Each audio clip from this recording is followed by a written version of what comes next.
Innal hamdalillah nahmaduhu wa nasta'inuhu wa nastaghfiruh wa na'udzu billahi min syururi anfusina wa min sayyiati a'malina. Asyhadu an la ilaha illallah wahdahu la syarikalah wa asyhadu anna Muhammadan abduhu wa rasuluhu alladzi la nabiyya wa la rasula ba'dah. Allahumma shalli wa sallim wa barik ala Muhammad wa ala alihi wa sahbihi wa man tabi'ahum bi ihsan, amma ba'd.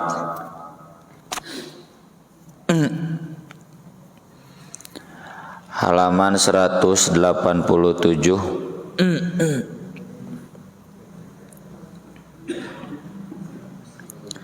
187. Babu sholatil musafiri wal marid.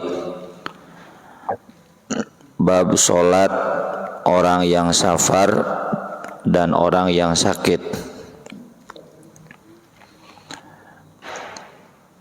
An Aisyah radhiyallahu anha qalat awwalu ma furidatis sholatu rakaataini. Awal mula diwajibkan sholat itu 2 rakaat. Fa uqirat sholatus safari wa utimmat sholatul hadori. Lalu ditetapkan untuk sholat safar dan disempurnakan untuk sholat hador. Hador itu hadir, maksudnya tidak safar. Jadi awal mula Isra Mi'raj itu sholat 5 waktu itu semuanya 2 rakaat. Subuh, duhur, asar, maghrib, isya semuanya 2 rakaat. Walil Bukhari, dalam riwayat Bukhari, tsumma hajaro, kemudian hijrah. Fa furidat arba'an, lalu difardukan 4 rakaat. Wa uqirat sholatus safari alal awal, dan ditetapkan sholat safar seperti semula. Zada Ahmad, dalam riwayat Ahmad, illal maghriba, kecuali maghrib. Fa innaha witrun nahar, maka sesungguhnya maghrib itu witir siang. Wa illa subha, dan kecuali subuh. Fa innaha tutawwalu fihal qiraah, maka sesungguhnya subuh itu dipanjangkan padanya bacaannya. Jadi begini Pak, Bu. Asalnya kan 2 rakaat, 2 rakaat, 2 rakaat, 2 rakaat, 2 rakaat. Ketika hijrah, maka 3 sholat ditambah jadi 4 rakaat. Duhur, asar, isya.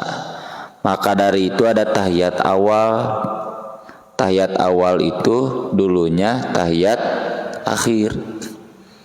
Karena ditambah jadi berdiri lagi, dan makanya ngangkat tangan lagi. Ya, karena itu mengawali lagi. Kecuali sholat duhur, sholat maghrib. Karena sholat maghrib witir siang berarti 3 rakaat. Jadi sholat maghrib ditambahnya 1, jadi 3. Apa yang dimaksud witir siang? Ya, 4, 3. 4-nya duhur, 4-nya asar, 3-nya maghrib. Itu witir siang itu.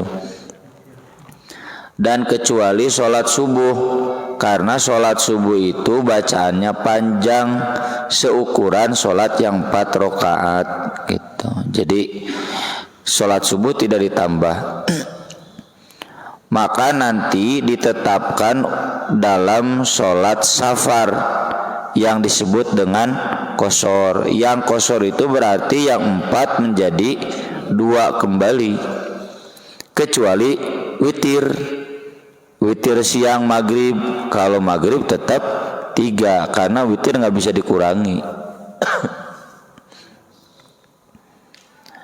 Maka dari itu ini hadis menjelaskan bahwa untuk sholat safar itu ada syariat qashar. Dan qashar itu mengembalikan yang dulu 2 menjadi 2 lagi, yaitu yang 4 menjadi 2 kecuali subuh dan maghrib. Maghrib tetap 3, subuh juga tetap 2, dikosor ke jadi hiji ya. Maghrib nu lieur mah hiji setengah. Wa an Aisyah radhiyallahu anha anna Nabiyya sallallahu alaihi wasallam kana yaksuru fis safar wa yutimmu. Nabi sallallahu alaihi wasallam pernah mengqosor salat ketika safar dan tam itu sempurna. Maksudnya tidak mengqosor.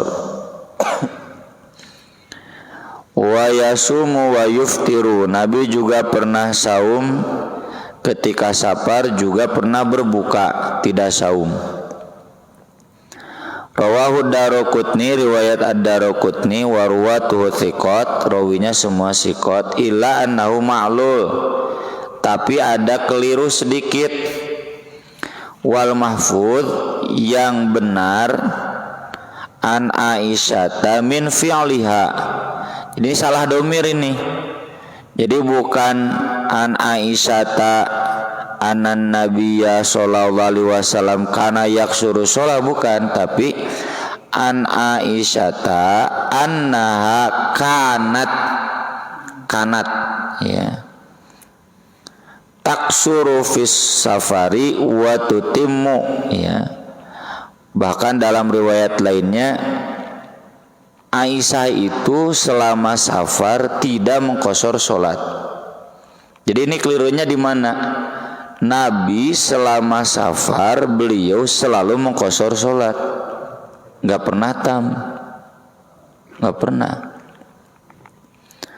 Dan nanti kita bahas apa itu safar ya. Sengaja saya nggak kasih pengantar karena nanti ada hadisnya. Ya. Tapi Aisyah meskipun safar beliau selalu tam, tibalik jeung Nabi ya. Nanti yang seperti Aisyah itu ada lagi sahabat Utsman bin Affan. Utsman bin Affan itu ketika di Mina pun ibadah haji beliau tam. Kapaksa we jamaah haji ngilu tam karena harus mengikuti imam ya. Padahal Utsman bin Affan dulu tinggalnya di Madinah, sudah jadi khalifah ya. Kenapa Aisyah tidak mengamalkan qosor? Wa qalat innahu la yashukku alayya, karena tidak berat bagiku. Ini hadis menunjukkan sahih ya, sahih ijtihad Aisyah, bahwa qosor di dalam sholat itu perbuatan Nabi, selalu Nabi amalkan, dan itu yang paling utama ya. Sementara kalau ada pertanyaan boleh tidak ketika safar tidak qosor, boleh. Aisyah pun mengamalkan dan tidak Nabi salahkan. Tapi kalau ditanya mana yang lebih baik, amal Aisyah atau amal Nabi? Amal Nabi. Tapi boleh juga Bapak pakai ijtihad Aisyah. Nabi itu kan ingin umatnya ringan, jadi yang ringannya qosor. Kalau Bapak ada ente susah, tam juga ringan, berhak Bapak untuk tidak qosor tam, silakan ya. Saya pribadi dalam setiap safar pasti qosor, kecuali lah mau dipaksa ngimaman contoh asar yang memang nggak ada lagi imam yang layak kecuali saya misalkan, atau isya, maka saya kadang dikosor kadang ditam. Tapi seringnya dikosor, ditam paling sekali 2 kali. Boleh ya. Kembali ke hukum awal bahwa qosor itu kan tidak wajib ya. Qosor itu tidak wajib, cuma sunnah, boleh diambil, boleh juga tidak. Kalau ditanyakan mana yang lebih baik, qosor atau tidak qosor, tentu lebih baik qosor, karena Nabi selama safar selalu qosor. Ini belum jamak Pak ya, awas beda. jama dan qasar tidak selalu satu paket. Jadi kalau qasar Nabi selalu qasar, tidak berarti Nabi selalu jama. Karena Nabi pernah di satu safar jama qasar, pernah juga di satu safar qasar tanpa jama. Seperti Nabi ketika ibadah haji. Ketika ibadah haji dari mulai Mina ke Mina lagi tanggal 8 sampai tanggal 13, Nabi jama cuma 2 kali. Ketika di Arafah duhur asar, dan ketika di Muzdalifah malam maghrib isya, sisanya nggak ada jama, ya. Tapi qasar. Jadi qasar selalu, kalau jama tidak selalu. Boleh jama, boleh tidak. Kalau qasar lebih baik qasar, boleh juga tidak. Gitu fikihna teh. Ya, sekali lagi Pak ya. Kalau qasar lebih baik qasar, boleh tidak. Kalau jama boleh jama, boleh tidak. Jadi tidak harus satu paket jama qasar itu. Saya pribadi dulu zaman di Garut atau di Bogor jarang, nyaris tidak pernah jama. Qasar mah qasar. Duhur salat asar atuh da ngajar di dinya, masjid di dinya. Pira komo adan asa teu para rantes. Cici ngabaso komo udud mah. Atau saya sholat pernah di Tangerang, ngajinya pada maghrib, pada isya dilanjutkan lagi. Saya ngimaman maghrib, terus isya diminta ngimaman lagi. Oh silakan aja, orang setempat, saya qasar gitu. Lalu jamaah tanya, Ustadz cenah sama Ustadz JJ yang sholatnya begini, kalau Ustadz itu disebutkan jamaah maghrib, isya teh cenah teh sholat di luar, dan udud cenah. Kurang bagus. Ya kalau kami cenah jamaah inti paham, karena Ustaz sudah di jamaah. Tapi kan cenah jamaah anu awal mayoritas masjid komplek. Mah cenah ya Ustaz teh adan teh udud lain sholat gitu kan. Jadi daripada ngahulang, lebih baik memenuhi panggilan azan. Dan sudah kita bahas hadisnya kan, bahwa Nabi di sholat berjamaah yang kemarin menegur sahabat yang sudah sholat di tenda di Mina sebelah sana, lalu ketika datang ke tenda Nabi masih sholat, tidak ikut sholat lagi. Jadi kalau kita ada di tempat, ada adzan berkumandang, ada sholat berjamaah, sholat itu udah sholat pun, ya. Begitu ya, nanti yang kurang jelasnya bisa ditanyakan. Berikutnya Ibnu Umar radhiyallahu anhuma qala Rasulullah sallallahu alaihi wasallam, innallaha ta'ala, sesungguhnya Allah taala yuhibbu, ingin, antu'ta rukhsuhu, dilaksanakan rukhsahnya, kama yakrahu, sebagaimana ia tidak suka, antu'ta maksiatuhu, diamalkan maksiatnya. Tapi ini perbandingan kurang pas ya, kurang pas. Kenapa? Karena Rasul tidak selamanya ketika safar buka kan. Rasul juga ketika safar pernah saum. Kalau memang buka itu sama seperti harus meninggalkan maksiat, berarti buka ketika safar pun harus. Kalau saum berarti seperti maksiat, ya.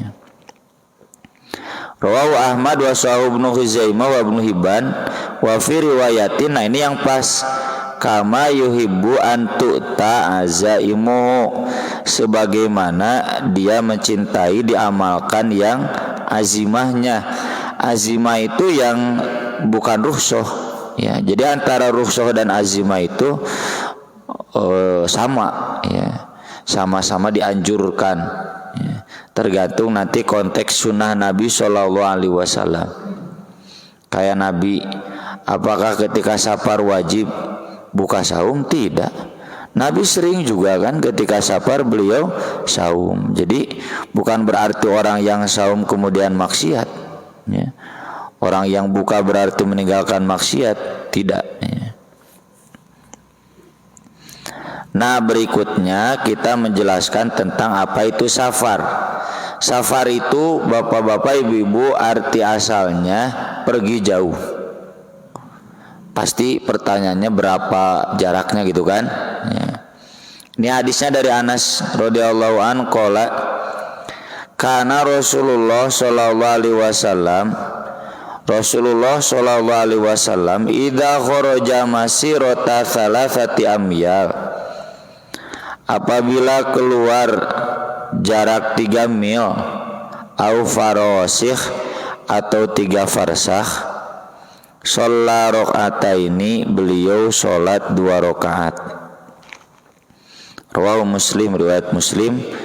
Ini kata Ibnu Hajar, kata para ulama hadis, satu-satunya hadis yang paling sahih yang menjelaskan jarak safar.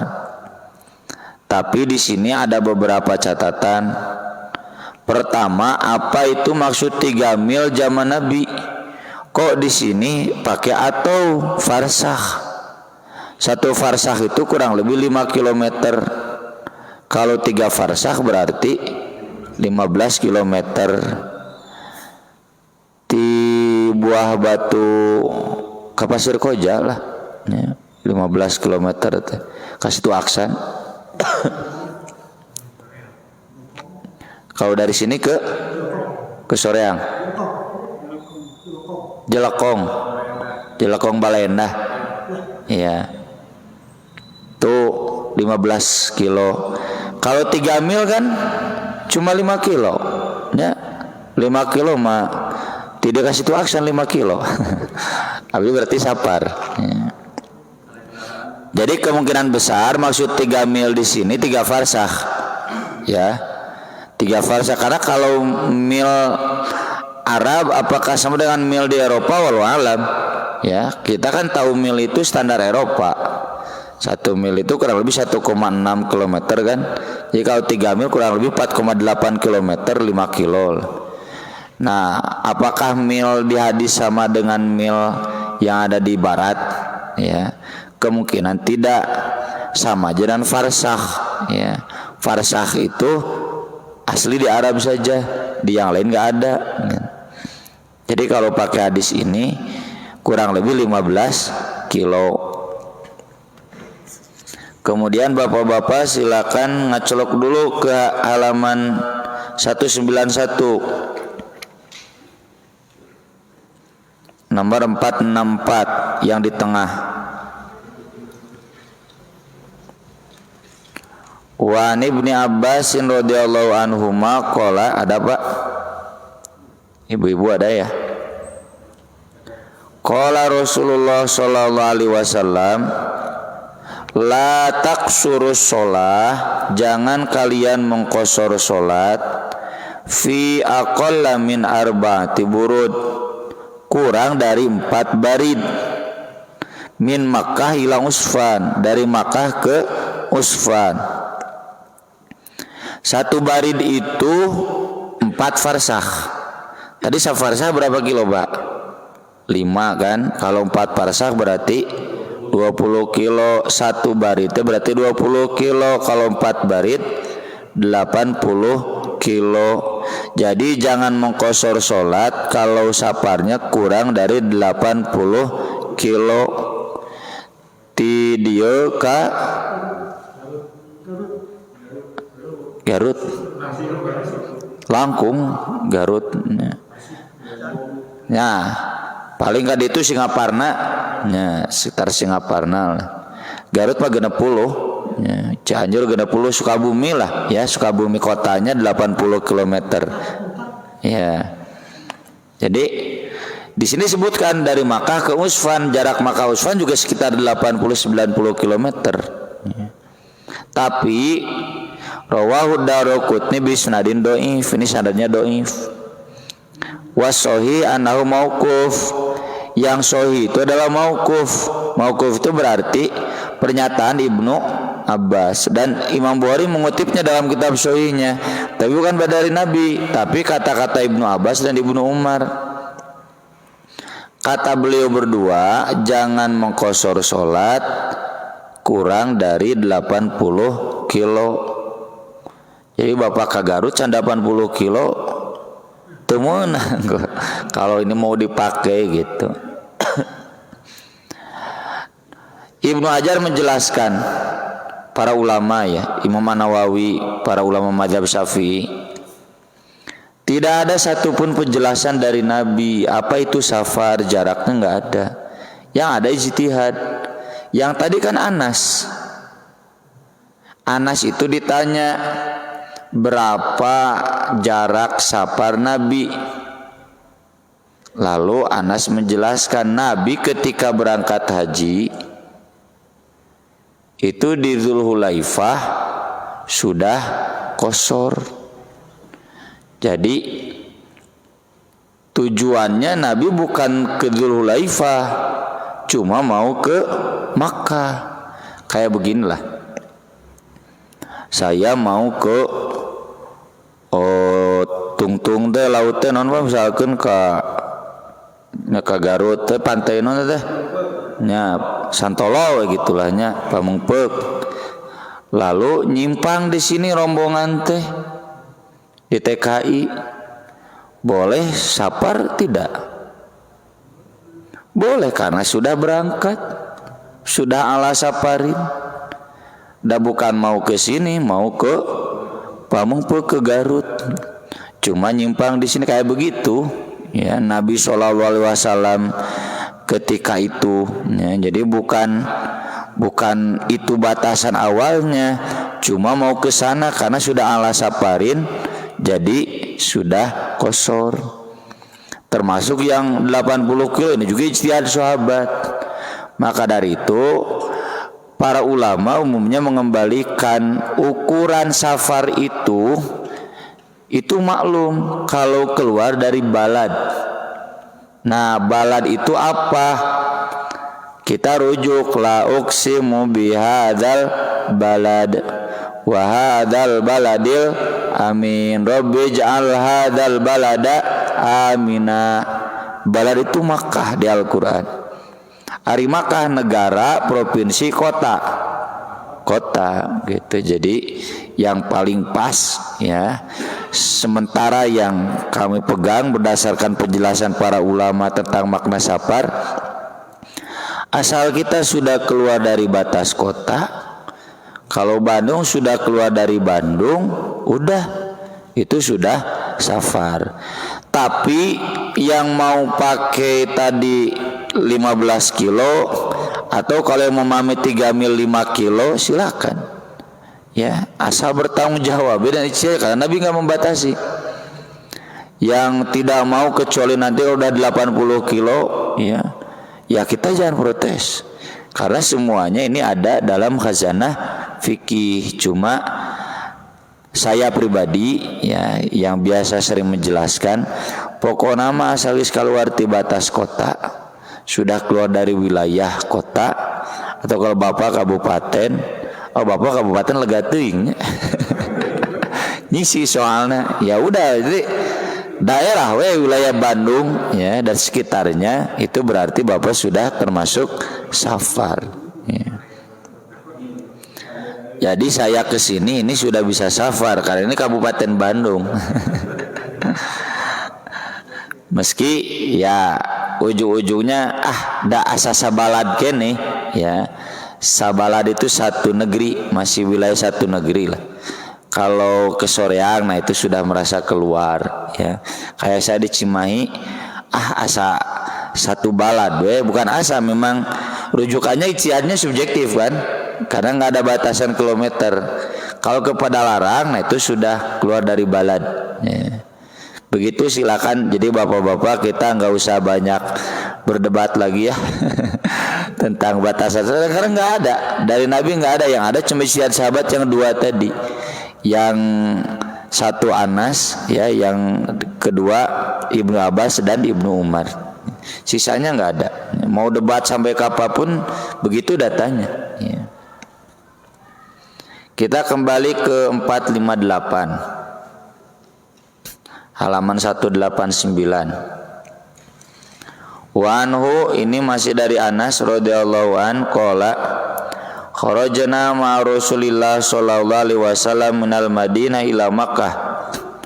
Kami keluar bersama Rasulullah sallallahu alaihi wasallam dari Madinah menuju Makkah.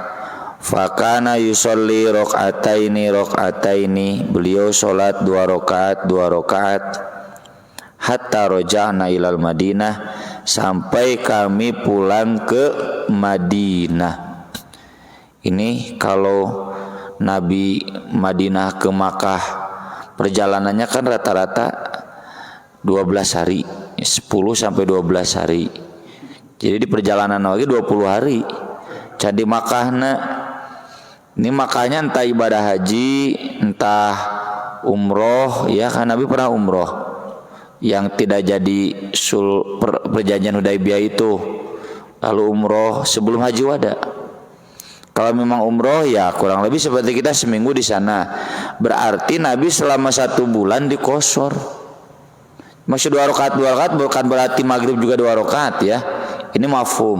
Ya dikecualikan kan maghrib 2 rakaat. Jadi selama 30 hari Nabi sholat qashar. Ya.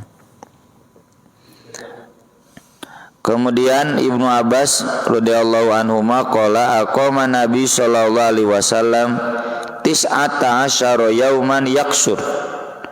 Nabi sallallahu alaihi wasallam pernah tinggal 19 hari qashar salat. Tinggal itu maksudnya tinggal di tempat sapar ya.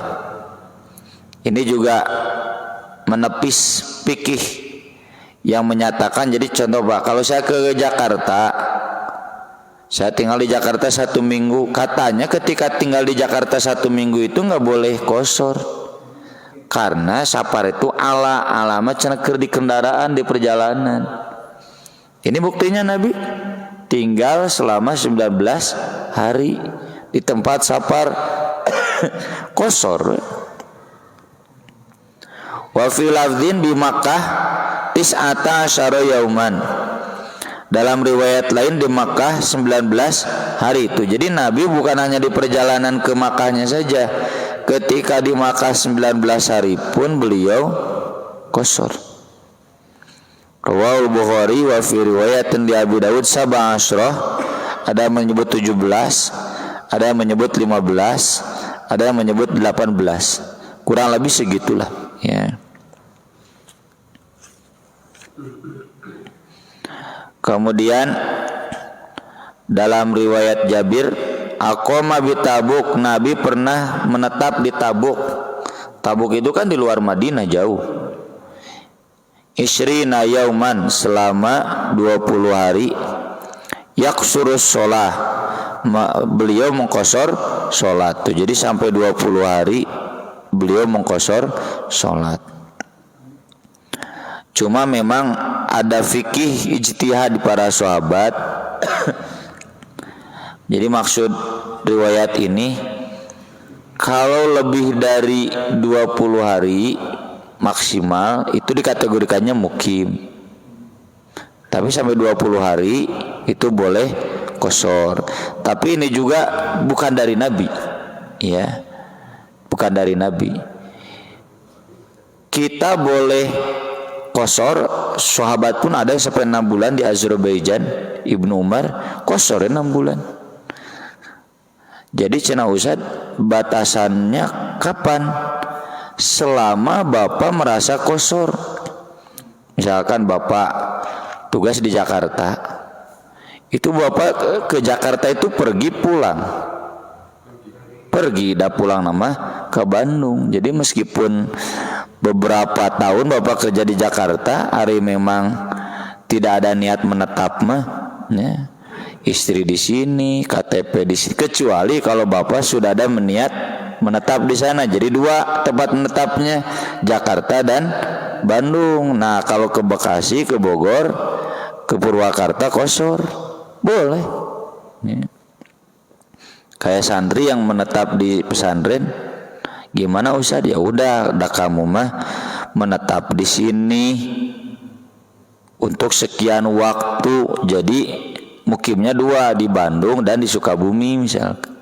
Ka Cianjur nyaba najana ada di antaranya gitu. Kecuali kalau memang tidak niat lama, contoh yang pulang pergi ya. Kalau memang dia niat di Bandungnya tidak lama, tetap ke Sukabumi pulang, ya berarti ketika pulang itu dia mukim ya. Soalnya ada juga yang menjelaskan, Ustadz, saya kan lama di Bandung, jadi kalau ke Sukabumi berarti saya safar. Saya balik tanya, kamu ke Sukabumi teh pulang pergi? Pulang, aku pulang safar itu. Jadi ada dua tempat mukimnya, satu di Sukabumi, satu di Bandung. Dan itu kembalinya ke hati Bapak. Ini sudah bulat menetap di Jakarta, itu mau kerja di Jakarta gitu dalam waktu yang lama, berarti mukimnya dua. Kecuali kalau Bapak Pak Haji Asep orang Garut pennya di dieu tah ka Garut teh mulih mudik lain mulih nya karena rumahnya di sini kan gitunya Pak Haji nya tah ka Garut pisan sueuy mudik mah nyaba ya. Makanya bagus istilahnya di Indonesia dibedakan, bukan pulang tapi mudik ya. Meskipun sok diliarkeun kamari ku presiden pulang kampung dan mudik ya. Memang beda kalau pulang kampung, Pak Haji Asep teh orang kampung, pulang ke kampungnya. Kalau mudik, Pak Haji Asepnya orang sini, cuma pulang sementara ke Garut, mudik ya. Tapi daya nama terus dayain alhamdulillahnya corona bebas lah, mau mudik mau pulang kampung.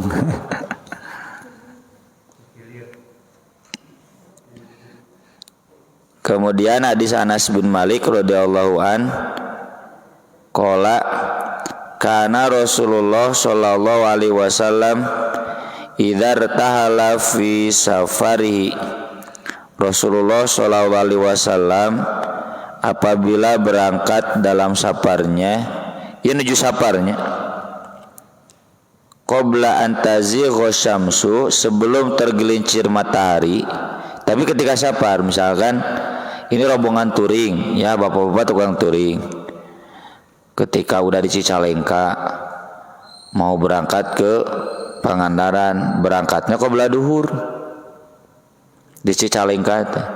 Akhara zuhra ila waqtil asri, diakhirkan duhur sampai waktu asar.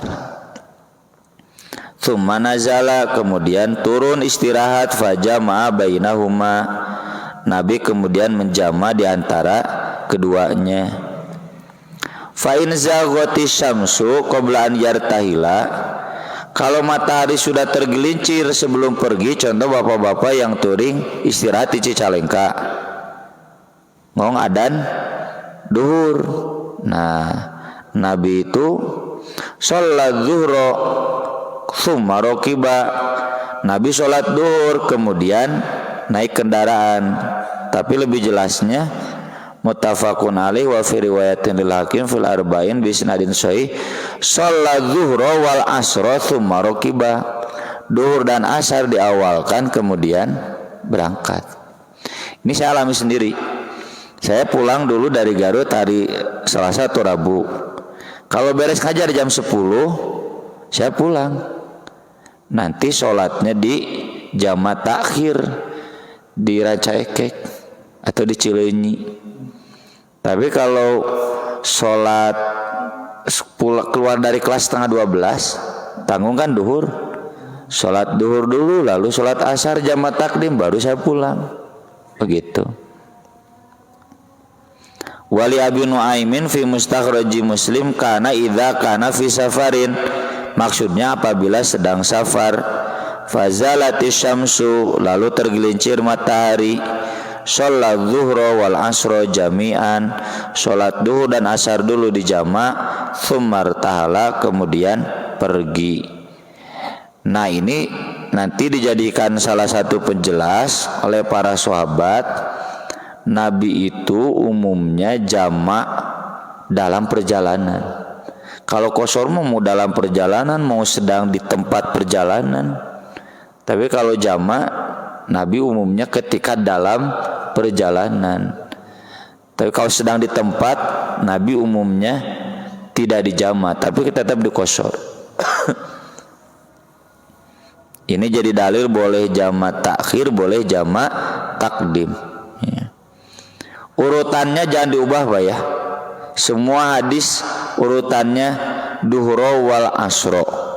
Tadi juga kan di waktu asar duhro wal asro. Jadi awas Bapak, anu talapun bin niatnya sholat asar heula ulah, sholat duhur lah, nggak boleh diubah. Atau Bapak jamak takhir isya. Itu di hadis yang Nabi ketika di Musdalifah mabit, di hadisnya kan maghrib awal isya, bukan al isya awal maghrib. Ya tetap maghrib dulu meskipun sholatnya di waktu isya.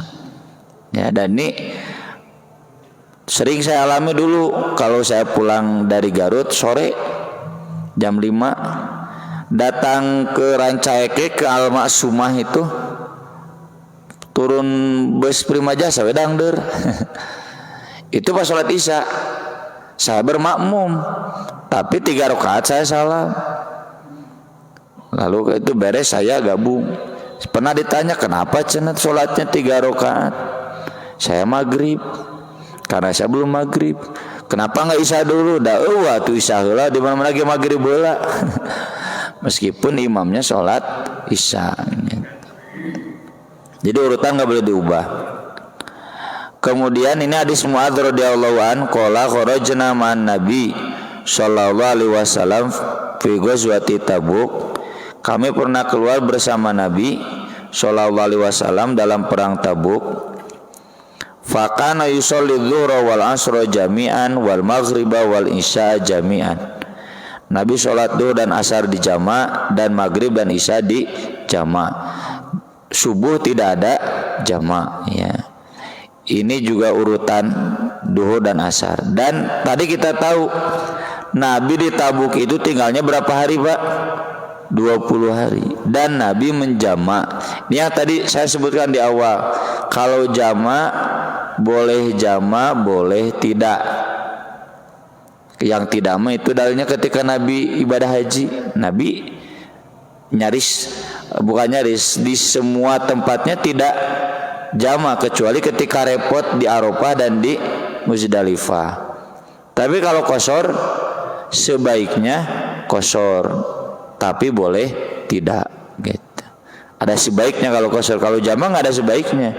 Boleh jamak, boleh tidak. Hadis yang nomor 464 sudah ya, kemudian yang 465 nanti kita sambung sudah dan isya. Aku qouli hadza wa astaghfirullah li wa lakum subhanakallahumma bihamdik asyhadu an la ilaha illa anta astaghfiruka wa atubu ilaik. Wassalatu wassalamu ala Rasulillah. Wassalamualaikum warahmatullahi wabarakatuh. Nomor 465 halaman 191. Wa an Jabirin radhiyallahu ta'ala anhu qala Rasulullah sallallahu alaihi wasallam khairu ummati, sebaik-baiknya umatku, alladzina idza asa'u istaghfaru, orang-orang yang apabila mereka bersalah mereka istighfar. Wa idza safaru qasaru wa aftaru, apabila mereka safar mereka qashar dan berbuka saum. Ini hadisnya dhaif ya, jadi kita nggak perlu bahas panjang lebar karena kita sudah tahu bahwa safar itu memang Nabi selalu qashar, tapi bukan berarti tidak boleh tidak qashar. Bahwa ketika safar Nabi pernah buka, pernah juga saum. Kemudian hadis berikutnya dari Imran bin Husain radhiyallahu an qala kanat bi bawasir, saya punya penyakit bawasir, ya sama dengan wasir. Fas'altun Nabiyya sallallahu alaihi wasallam anis shalah, aku bertanya kepada Nabi sallallahu alaihi wasallam tentang salat. Faqala, Nabi menjawab, sholli qa'iman, Sholatlah sambil berdiri. Fa in lam tastati' fa qaidan, kalau tidak mampu sambil duduk. Fa in lam tastati' fa ala janbin, kalau tidak mampu sambil berbaring. Ini sudah kita bahas di bagian akhir praktik sholat dulu. Jadi boleh berdiri, tidak mampu boleh duduk, kalau tidak mampu boleh berbaring. Kemudian dalam hadis Jabir, ini juga sudah pernah dibahas dulu di bab sifat sholat. Radhiyallahu an qala ada Nabi sallallahu alaihi wasallam maridun. Nabi sallallahu alaihi wasallam melihat seseorang, menjenguk seseorang yang sakit. Fara'ahu yusolli ala wisadatin. Nabi melihat dia sholat di atas wisada. Wisada itu bisa bantal atau kasur, ya. Faroma biha atau sofa, ya, kursi, ya. Lalu Nabi melemparkannya. Faqala dan bersabda, sholli alal ardi in istata'ta. Sholatlah di atas lantai jika kamu mampu. Jadi nggak boleh, ya, sholat di atas sofa, di atas meja, di atas kasur, di atas bantal, nggak boleh. Harus di atas lantai. Kalau di tikar boleh. Nabi pernah pakai tikar. Kecuali kalau memang darurat, ya, kayak yang di rumah sakit, ya pasti di kasur. Wa illa fa'umi imaan, kalau tidak mampu pakailah isyarat. Waja'al sujudaka akhfadha min ruku'ik, sujud kamu lebih rendah daripada ruku. Jadi kalau ruku segini, maka sujud segini, ya, kalau sambil duduk. Kemudian hadis terakhir dari Aisyah radhiyallahu anha qalat ra'aitun Nabi sallallahu alaihi wasallam yusolli mutarabbian. Aku pernah melihat Nabi sallallahu alaihi wasallam salat sambil duduk bersila. Sila, Pak. Tentunya ini ketika Nabi sakit, bukan sengaja bersila. Sengaja duduk pun gak boleh, ya, kecuali sholat sunat. Kalau sholat wajib ya harus sambil berdiri. Kalau tidak mampu baru sambil duduk. Duduknya boleh bersila, boleh duduk iftiros, boleh duduk pakai kursi, ya, pokoknya duduk. Dan isyaratnya sujud lebih rendah daripada ruku. Intinya sholat dalam keadaan sakit itu sholatnya tidak boleh dikosor. Kalau tidak safar boleh dijamak, ya, seandainya sakitnya tidak terus-terusan, dan tetap sholatnya seperti biasa, kecuali praktik gerakannya saja. Boleh sambil duduk, berbaring, duduknya sambil bersila, ya. Tidak boleh di atas kasur, sofa, meja, bantal, nggak boleh, harus di atas lantai. Sekian yang bisa kita bahas pada kesempatan malam ini. Mudah-mudahan bermanfaat. Insyaallah kita sambung nanti pekan depan dengan pembahasan tentang sholat Jumat. Sebelum ditutup, seperti biasa kita buka termin. Mangga Pak Ji. Katakan kita ngambil jarak 45 km. Apakah bisa masuk kategori safar apabila pulang pergi? Misalnya perjalanan dari Garut baru Rembuk, nanti turunnya lewat Pangalengan. Jadi pas sampai Banjaran misalnya kita lakukan sholat safar dan jamaah. Boleh, ya, pertama itu. Yang kedua ada jadi ketika ini kembalinya, katakan dari Tasik, kembali dari Tasik kemarin kan masih lebih dari 25 km. Kemudian dia menjamak, katakan jamak akhir, tapi nggak mau di rumah. Caranya kenapa? Kalau di rumah status safarnya udah hilang karena udah di rumah. Jadi harus singgah di satu tempat sebelum rumah untuk jamak akhir. Ya, fikih yang 85 kilo saya kira kita tidak perlu dijadikan pegangan, ya, karena hadisnya dhaif dan itu hanya ijtihad sahabat. Kita pegang saja bahwa selama itu perjalanan jauh, keluar dari wilayah kita, mau pergi mau pulang selama ala safarin itu boleh dijama di qashar. Termasuk ketika bapak pulang, misalkan rumahnya di TKI tapi singgah dulu di Ampera, ya Ampera mana? Ranca Ekek. Kalau Ranca Ekek masih sabar Pak Ji. Iya mah Ampera iya lebih panjang, ya Ampera lebih panjang gitu. Jadi itu masih ala safarin karena belum pulang. Jadi kalau sudah pulang tuh sudah berhenti safarnya. Jadi ketika singgah di Ampera sholat di sana silakan, itu masih boleh jama dan qashar karena masih safar. Begitu. Pakai pikirnya yang tadi yang Dzul Hulaifah itu Bir Ali itu. Ya meskipun Bir Ali ke Madinah jaraknya dekat, tapi karena mau ke Makkah itu sudah boleh, ya sudah boleh qashar. Kalau sudah sampai rumah Ustaz padahal belum sholat, boleh dijama tapi tidak qashar. Ya, boleh dijama tapi tidak qashar karena jama itu memang di Bulughul Maram nggak ada, tapi di banyak tulisan saya juga sudah pernah saya tulis di At-Taubah Institute bahwa Nabi pernah menjama di Madinah bukan karena sakit, bukan karena hujan. Jadi boleh cuma sesekali. Salahnya Syiah mah seumur hidupna dijama. Ya, jadi sholat teh 3 waktu di Syiah itu dan jama qashar lagi. Kalau kita pakai hadis yang sahih, jama itu boleh tapi tanpa qashar kalau sedang mukim. Ya. Begitu. Yang lain? Mangga Pak Ji. ini sedikit saja. Kalau kita ikut dari makmum, padahal kita tidak di qashar tidak jama ya. Tapi rombongan itu kebetulan di sering jama. Kira-kira bagaimana? Ada hadisnya dari riwayat Ahmad ketika Nabi mengimami di Masjidil Haram, kata Nabi, inna qaumun safrun fatimmu, kami sedang safar, kalian orang Makkah tamkan. Ya, jadi Nabi safar kan, imam mamunya orang Makkah, kata Nabi tamkan, lanjutkan, ya, ditamkan.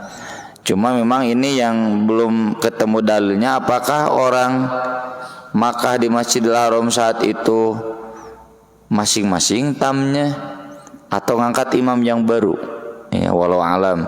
Cuma kalau tidak disebutkan kemungkinan besar masing-masing, ya meski boleh-boleh saja mengangkat imam baru. Yang kedua, kalau imamnya mukim, makmumnya safar, maka itu harus ikut imam. Ya seperti saya di Garut, saya tidak jamak, tapi saya bermakmum kan ke orang Garut. Kecuali kalau Ustadz mangga kapayun teh aya deui Ustadz nu sanesna, saya maju, saya qashar. Anak-anak juga sudah tahu ketika saya salam mereka nambah mahasiswa itu. Tapi kalau ada ustadz yang lain, tentu ustadz yang lain yang mukim. Saya pun ikut sholat seperti mereka. Jadi duhur opat, asar opat. Aya nu ngaharewos rugi atuh cenah. Ka CT memang sholat teh dagang yang untung rugi sagala. Rugi atuh cenah pahalana mah sarua mending 2 rakaat gitu.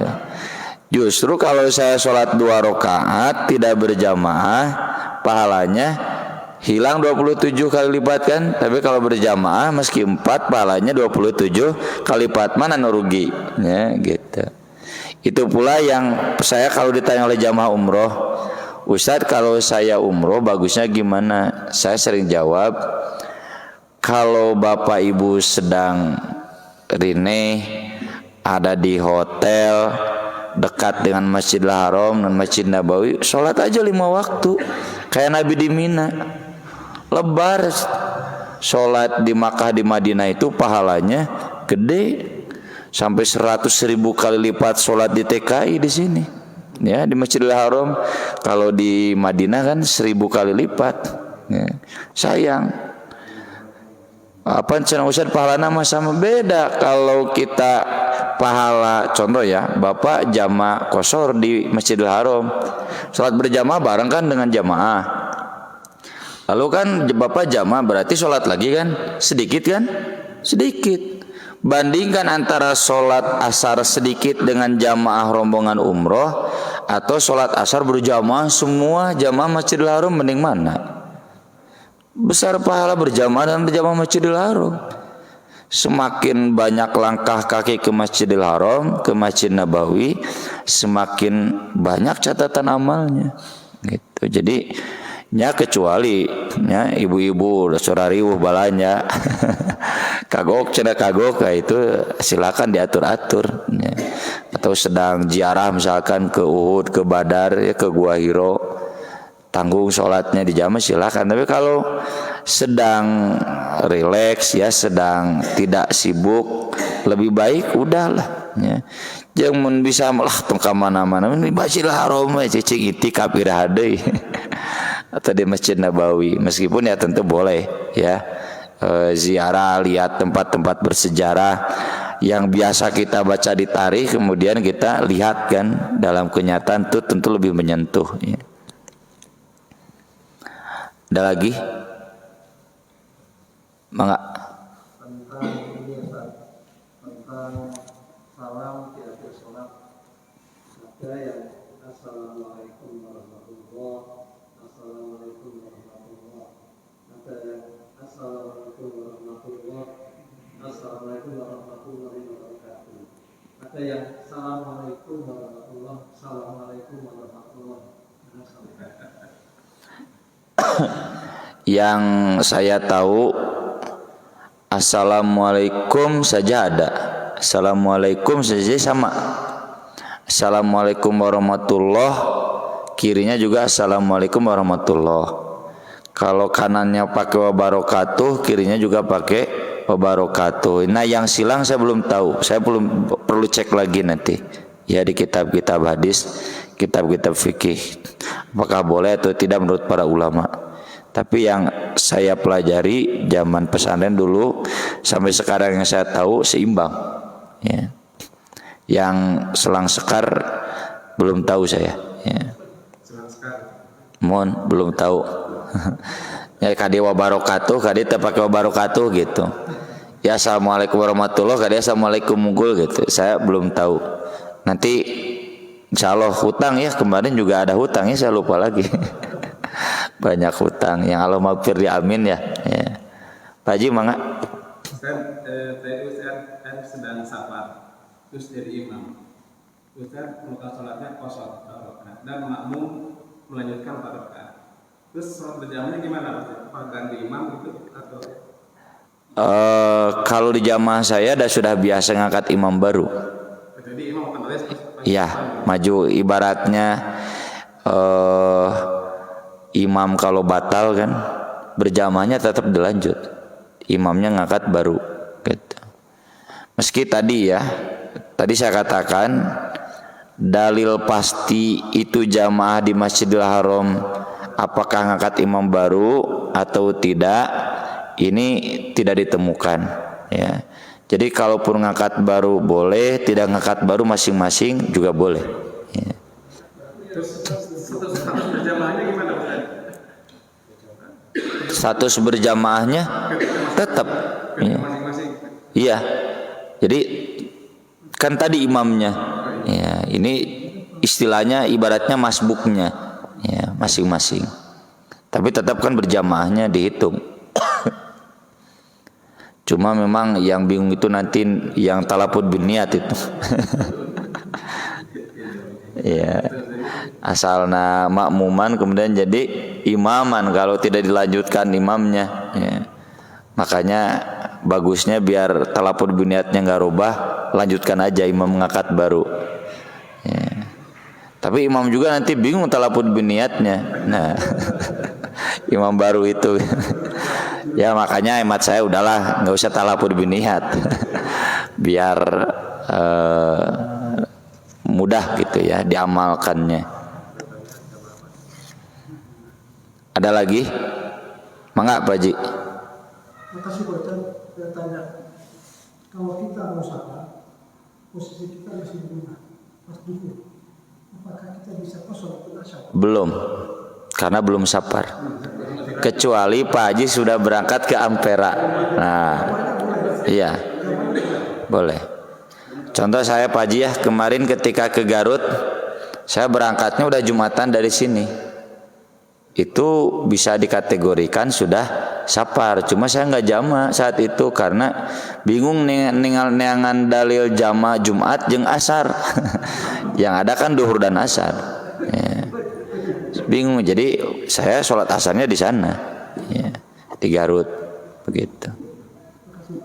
Sama-sama. Jadi Ustaz nggak boleh ya, misalnya mau safar terus sholat Jumat, asarnya dari ke Jumat nggak boleh. Kalau saya menyebutkan nggak boleh, nggak ada dalilnya haram, itu ijtihad ulama, ya. Cuma hemat saya lebih selamat nanti asarnya di sana sudah sapar atau tidak dijama. Kalau asar dijama dengan Jumat itu ikhtilaf. Tapi kalau asar pisah kosor itu nggak ikhtilaf. Di mana ikhtilafnya? Karena Jumat itu tam. Kalau kemudian dijama dengan asar berarti duhurna tam, kemudian asarna status kosor. Ai duhurna mukim, ari asarna sapar. Nah itu makanya dipersoalkan oleh para ulama, datanya Syekh Utsaimin, Syekh Albani itu menolak keras. Masa Jumatan dijama dengan asar? Tentunya kalau saya yang imam. Kalau saya sholat Jumat berarti itu sama dengan sholat duhur 4 rakaat. Pantas tidak saya sholat duhur 4 rakaat lalu asarnya dijama kosor. Ari do sholat duhur mukim, ari sholat asar sapar. Nah itu nggak ada dalilnya itu. Kecuali kalau saya jadi masbuk di Masjid Istiqlal, masbuk makmum. Dan malah mungkin jadi imamnya ada kudu pejabat di Masjid Istiqlal mah. Saya makmum ikut Jumatan imam Masjid Istiqlal. Kalau makmum kan ikut mukim. Lalu saya kemudian jama. Itu yang 212 itu begitu kan?